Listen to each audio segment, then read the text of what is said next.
Hello and welcome to Grand Theft World. I am your host and navigator, Tony Myers. Today is January 23rd, 2022, and we have a crazy show for you. The narrative is changing, which is interesting. Why now? Why all of a sudden is the narrative changing, at least in some parts of the world? Obviously, they're still quite belligerent and hegemonic in various parts, like Austria and Germany. Yet the UK and Ireland and the Czech Republic, what's going on there? Something strange is happening. And I wonder if they're getting ready to pivot a little bit. Wonder if that could be related to some ideas around the World Economic Forum.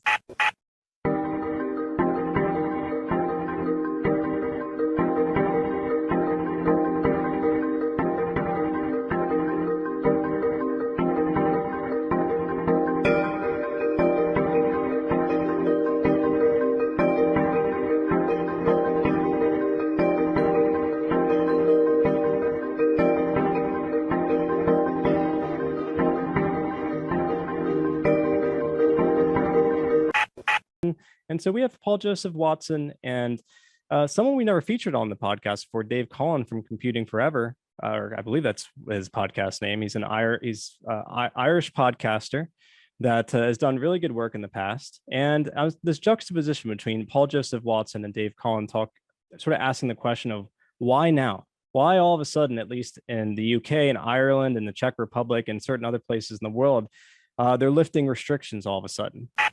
Omicron is barreling its way through the world, causing frightening levels of mild symptoms and widespread natural immunity. In England, the rules are being lifted and the masks are coming off. The government will no longer mandate the wearing of face masks anywhere. The entire lockdown narrative is crumbling, as the same media that aggressively lobbied for it desperately attempt to fool people that they questioned it all along. And while it may only be the beginning of the end, the corona grift will soon be over. Let's check in on the media. CNN to create team dedicated to covering misinformation. Marlboro to create team dedicated to covering health benefits of cigarettes. But some major international newspapers are apologising for their hysterical coverage and their failure to hold authorities to account. The rats are fleeing the sinking ship that is the lockdown narrative. Sky News, our daily case is now meaningless. Why do we live with flu? Is media ignoring vaccine side effects? Oh, now you're asking these questions. The only question you asked at government press briefings for the past 2 years is why aren't we locking down harder? And now, only as we near the end, are you asking these questions? Sky News once more, highlighting the important distinction of people who died with and from COVID. Again, where were you 2 years ago? Look, I'm not saying this is all over just yet. The consequences of what they've already done to us will be felt for a generation or more. And Bill Gates promises there'll be more pandemics on the way soon. But boy, is it a refreshing white pill to see some of these mercenaries scuttle away with their tail between their legs. The pandemic may not be over, but the grift appears to be coming to an end, as it increasingly becomes clear we were right and they were on the wrong side of history. So we are only 21 days into 2022 and already the pandemic narrative is being wound down for some reason. Why? Why is this happening right at the beginning of 2022 and right in the middle of the Northern Hemisphere winter, which is obviously cold and flu season? Wouldn't that have been a perfect time for another scary case-demic, another variant? Doesn't the timing of this sudden shift in the agenda seem a little too suspicious to you? This article is from theindependent.co.uk. Czech Republic scraps vaccine mandate as daily cases hit record high. Czech PM Peter Fiala said he did not want to deepen the divides with mandatory COVID jabs. This article is from RTE.ie. Nefet gives green light to easing most restrictions. The Times of Israel had this article. Finance Minister calls for cancellation of COVID vaccine green pass. Obviously, that's contrasted with Germany and Austria and Australia and Canada that is acting more hegemonic and belligerent against its own citizens still. Market Watch had this article. Austria becomes first country in Europe to mandate COVID-19 vaccination for all adults. A maximum potential fine for people who don't comply after a series of reminders, €3,600. Things are also pretty rough in Canada. Euronews had the following: no vaccine, no booze. Quebec introduces new restrictions for unvaccinated. The Canadian province of Quebec which is the most affected by a surge of COVID-19 cases linked to the Omicron variant, has introduced new restrictions against unvaccinated people.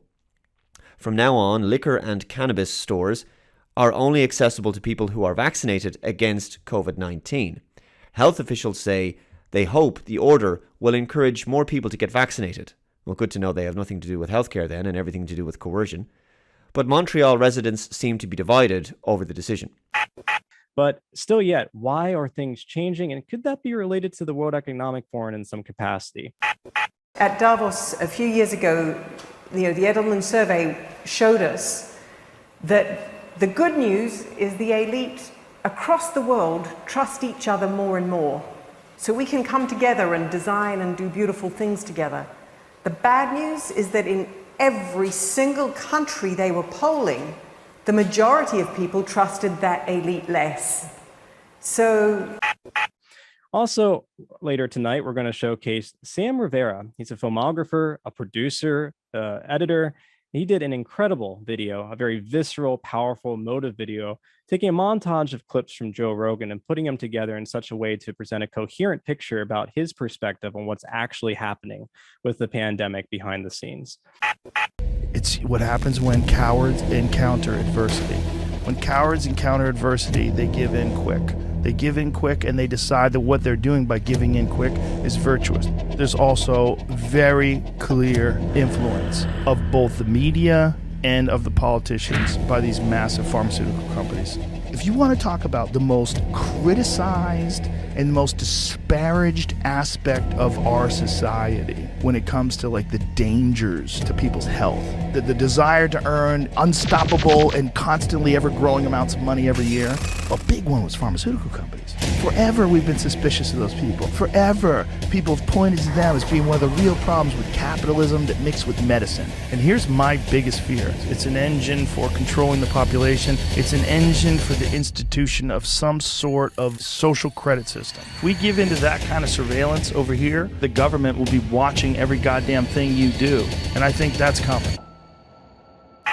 And then we have What's Her Face. Lovely, the very, very beautiful, well-spoken What's Her Face, talking about the famous John Calhoun study. Now, John Calhoun did the mouse Utopia study, Rockefeller funded. I think that was done in Maine, if I remember correctly. And she goes over in succinct, poignant, and salient details how it all took place in less than 5 minutes. She's able to present the entirety of the main highlights of what came out of that study. Where could we possibly go from here? After reading about John Calhoun's study called Universe 25, I got a little closer to that answer. And according to his findings, we're headed toward an awful lot of cannibalism, followed by an apocalypse. In the study, Calhoun took 4 breeding pairs of mice and placed them in a utopia. The environment was designed to eliminate problems that would lead to mortality in the world. The mice could access limitless food, nesting material was provided, and the universe was kept at 68 degrees Fahrenheit, perfect mouse temperature. The mice were chosen for their health, and extreme precautions were taken to keep any disease from entering the universe. When the experiment began, the mice did as you'd expect. They used the time that would usually be wasted foraging for food and shelter to have excessive amounts of sex. As a result, the population doubled every 55 days. And as the population grew, the mouse society began to hit problems. The mice split off into groups, and those who found themselves incapable of finding a role within those groups became isolated. The isolated males withdrew physically and psychologically. They became very inactive and hung out in large pools in the center of the universe. They no longer initiated interaction with others, and very territorial males ignored them altogether. They soon became characterized by the many wounds they acquired as a result of attacks from other withdrawn males. The female counterparts of these isolated males withdrew as well. Some spent their days preening themselves, shunning mating, and never engaging in fighting. Due to this, they had excellent fur coats and were dubbed, very eerily, the beautiful ones. But the breakdown in behavior wasn't just limited to the outsiders. The alpha males became extremely aggressive, attacking others with no personal gain and often raping both males and females. These violent encounters sometimes even resulted in mouse-on-mouse cannibalism. Mothers would abandon their young or often just forget about them entirely, leaving them to fend for themselves. Females also adopted more aggressive behavior as males abandoned their traditional roles and no longer protected protected their nests. The aggression spilled over, and mothers would often kill their own young. Infanticide in some territories of Utopia reached a whopping 90%. In the phase Calhoun termed the second death, those who survived the attacks from their mothers and others would grow up around these unusual mouse behaviors. As a result, they never learned usual mouse behaviors, and many showed little to no interest in mating, preferring to eat and preen themselves alone. The population peaked at 2,200, short of the 3,000 capacity of the universe, and from there came the decline. Many of the mice were no longer interested in breeding and retired to the upper decks of the enclosure, while others formed violent gangs below. The low birth rate and high infant mortality combined with violence, and soon the entire colony was extinct. During the mouse-pocalypse, food remained ample and their every need completely met. So why did Utopia fail? If I know, but I'll take a wild guess. Because healthy societies are not built on comfort and accessibility. They're built on adversity and purpose. Just like the mice, instant gratification and a lack of adversity has caused us to detach from our instincts. And because of that, with each passing generation, our behaviors become less and less human. When we're stripped of our sense of purpose and our ability to prove our worth, we become agitated, violent, and self-destructive. That and most creatures would rather devour their own offspring than spend 6 months in close proximity with members of their own species. Now, some of you might be wondering, is there a silver lining to all of this? Yes, there is, and it's this. Not all of Calhoun's mice went berserk. Those who managed to make space and control that space lived relatively normal lives. Just one more solid argument for us social outcasts to say f it to humanity and set up shop in the middle of the woods. But it got me thinking. Only 5 minutes to talk about the issues of Utopia. I think we're going to need to spend a little bit more time with that. So I built out quite a large intermission, and it'll be quite challenging for LD. So we're gonna test them tonight. Lots of clips, lots of different perspectives around the idea of Utopia and why this doesn't seem to work well with our species when we don't have some sort of stimulus to achieve something in our lives. So I think it's important to visit that topic, including presenting All Watched Over by Machines of Loving Grace Part 3. This is, of course, the famous documentary infamous documentary by Adam Curtis. And we showcased Part 2 a couple of weeks ago. But this one Part 3 talks more about the selfish gene theory, getting into, of course, the now infamous promoter of it, Richard Dawkins, but he was not the progenitor or inventor of the theory. And so we're going to get into the issues of free will, the issues of the selfish gene, the issues of utopia, lots of very complex topics that I hope I can flesh out in about 30 to 40 minutes of an intermission, and then maybe do a couple deep dives after that. But as we start on, as we do always on GTW, let's start out with Luke Rudowski, where he's talking more about this is all being pre-planned and sort of asking the question too, like, why is the narrative shifting? Is this part of a bigger plan? So without further ado, let's get to Luke Rudowski from We Are Change. Now, also on the world stage, there have been two totally different approaches towards this global sickness, and just to quickly use a corporate example of this, you have the Carhartt approach, and then, of course, you have the Starbucks approach that are currently being exemplified and deployed in different countries depending on which policy they favor. Carhartt, for example, is facing massive blowback, and a lot of people and organizations calling for their boycott, as the urban hipster and rural workers clothing brand just issued a statement to all of its Michigan-based company employees, 5,500 of them total, to be compliant with Biden's mandates that were recently overthrown by the Supreme Court, mandating them to take a procedure that there's no going back from, that some people don't need, and that clearly don't really have an effect on the global number of cases around the world. So after the Supreme Court just threw this mandate down, why would you implement your workers to do this or threaten to fire them if they don't? That's a ridiculous policy that absolutely makes no sense at all, and that, of course, is the Carhartt policy compared to, of course, Starbucks policy, which just announced that they're ending any kind of mandate within their business structure, and they're going to be following the Supreme Court's ruling in the United States, and of course not disrupting or trying to fire their workers for a personal medical decision. And now 9,000 U.S. coffee shops and close to 200,000 workers won't be extorted or manipulated or discriminated against for their own personal decisions of what they want to do with their bodies. Now, these are two different corporations, two different approaches, which is perfectly represented, in my opinion, with the exact approaches of what the United States is doing compared to, of course, the United Kingdom.